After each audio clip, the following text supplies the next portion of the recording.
amigos, tudo bem? Voltando à nossa série de vídeos, hoje nós vamos falar sobre tabelas de cores.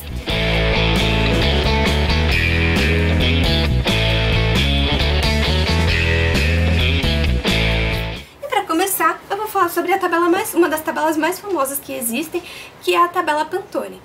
Bom, o que é a tabela Pantone? A tabela Pantone é uma tabela de cor desenvolvida que é basicamente o DNA das cores. Como assim, Camila, o DNA das cores?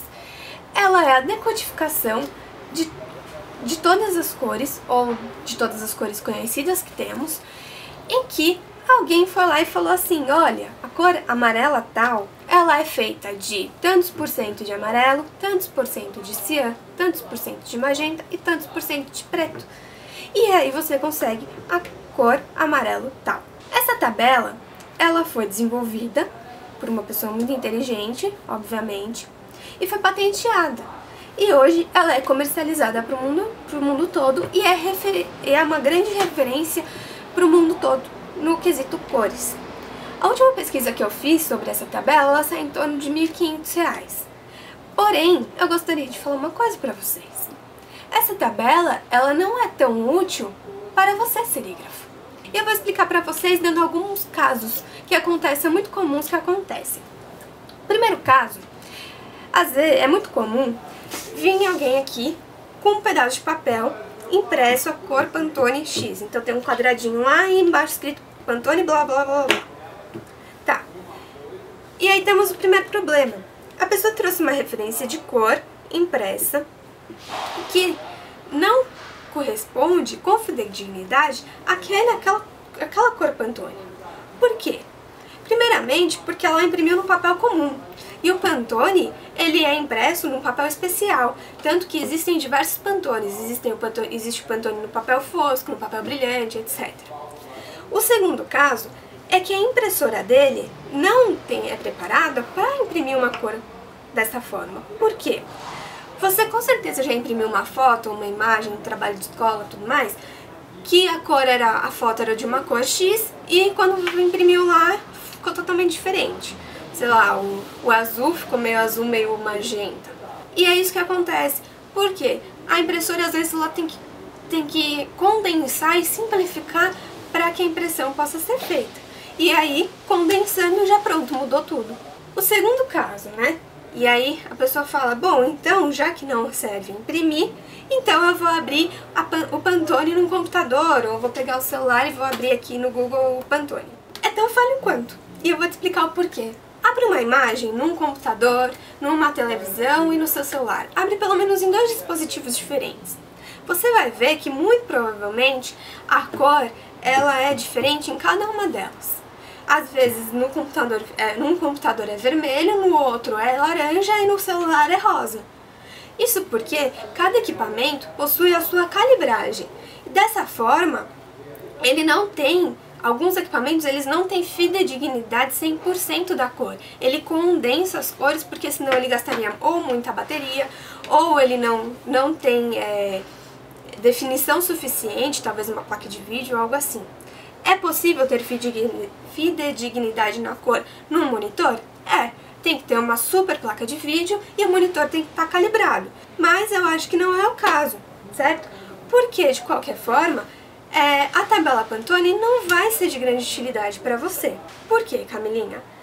A cor, se a gente for falar o que é cor, podemos simplificar dizendo que a cor é uma percepção, certo? E sendo essa uma percepção, ela irá integrar ou compor diversos fatores. Alguns deles, o substrato.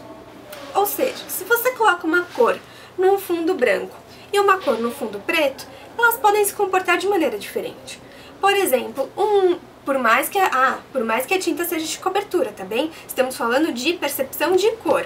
Uma cor, por exemplo, um laranja no fundo azul marinho, ou o mesmo laranja com a mesma quantidade de mãos no fundo branco, nós teremos uma percepção diferente.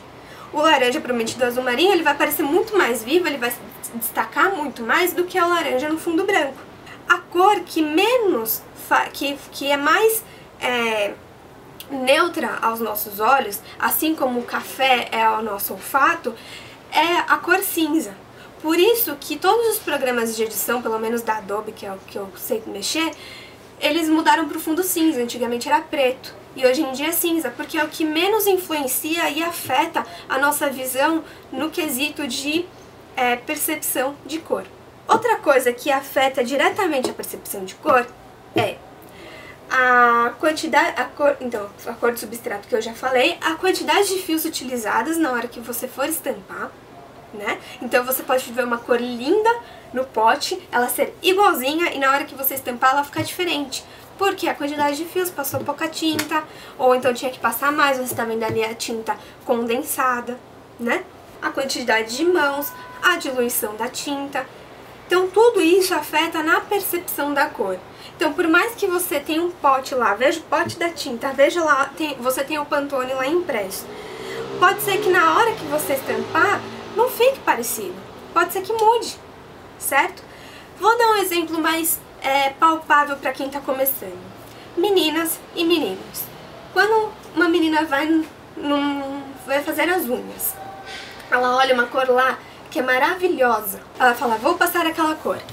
E aí, quando ela passa, fica uma cor que não tinha nada a ver com aquela cor linda do pote, do frasco, do vidro.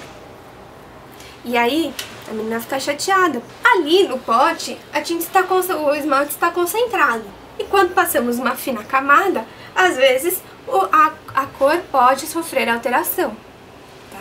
Inclusive, existem até esmaltes agora que são só com uma cobertura, né?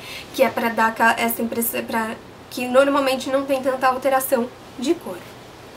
Além disso, ainda sobre esmaltes, meninos, peguem a mão emprestada de alguma amiga, alguma moça que tenha que tenha perto de você.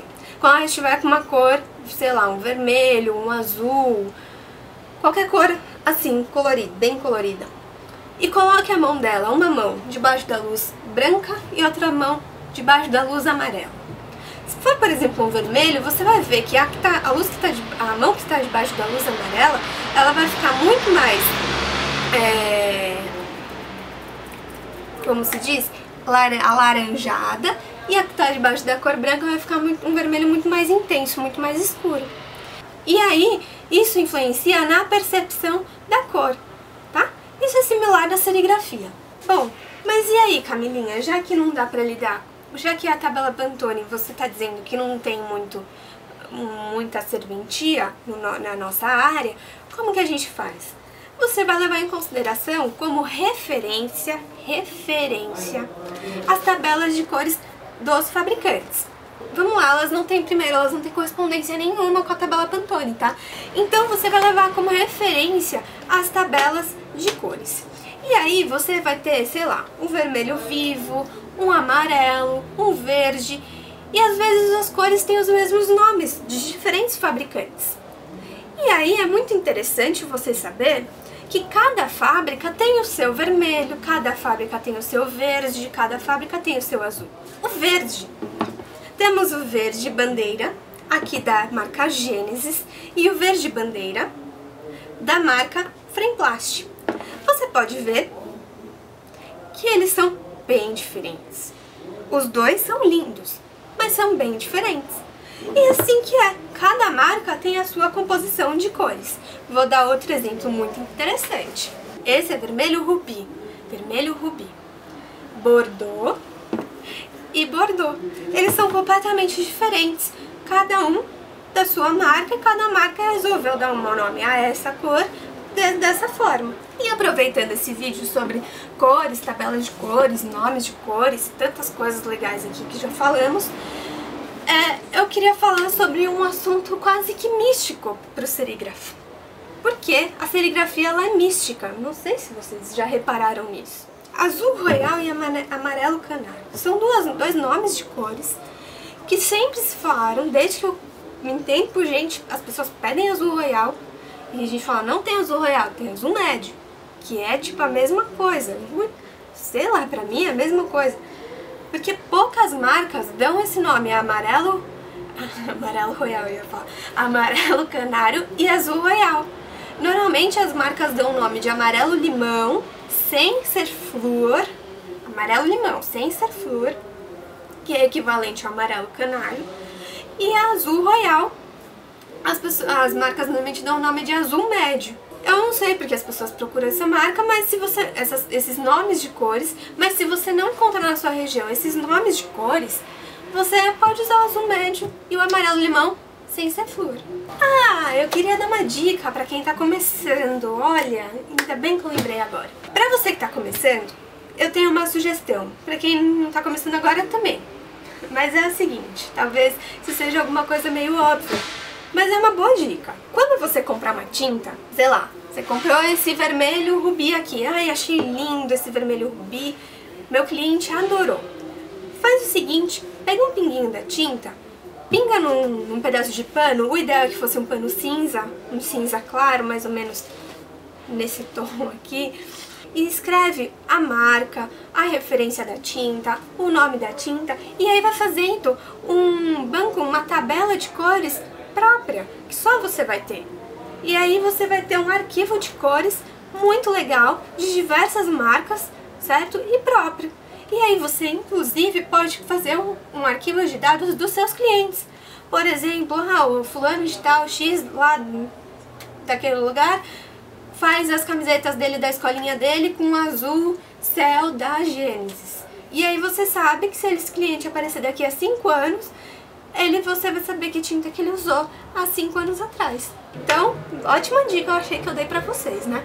Então, é isso, por hoje é só, por esse vídeo é só. Vocês estão ouvindo que vai começar a música, o próximo vídeo provavelmente vai ter música. Então não fiquem chateados comigo, eu não tenho como desligar essa música porque é na rua, tá bom? Então até o próximo vídeo, tchau!